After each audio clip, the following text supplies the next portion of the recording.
फरवरी की शुरुआत में आरबीआई ने रेपो रेट में कटौती का ऐलान किया तो तमाम होम लोन ग्राहकों को लगा कि अब ईएमआई में कटौती होगी।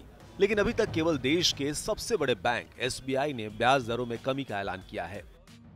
आरबीआई ने जहां रेपो रेट 0.25% घटाई थी, वहीं एसबीआई ने उस कटौती का महज 20% यानी 5 बेसिस पॉइंट्स की कमी ब्याज दरों में की थी।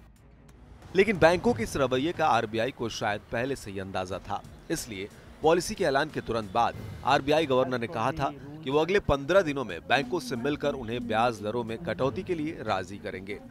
अब 21 फरवरी को आरबीआई गवर्नर शक्तिकांत दास की बैंकों के साथ ये बैठक होने वाली है। Transmission of rates is very important, especially after the central bank announces a rate cut. As already stated in our post-MPC press conference, I am having an interaction with the CEOs and MDs of the various banks, both public and private sector banks, and that is now scheduled to be held on the 21st of this month, that is in the latter part of this week. So we will discuss that issue with the banks and see what needs to be done. सरकार और RBI बैंकों के इस रुख से नाराज है। उम्मीद है कि आरबीआई लोन सस्ता करने के लिए 21 फरवरी को जब सरकारी और प्राइवेट बैंकों के साथ होने वाली मीटिंग में चर्चा करेगा तो लोन सस्ते किए जा सकते हैं।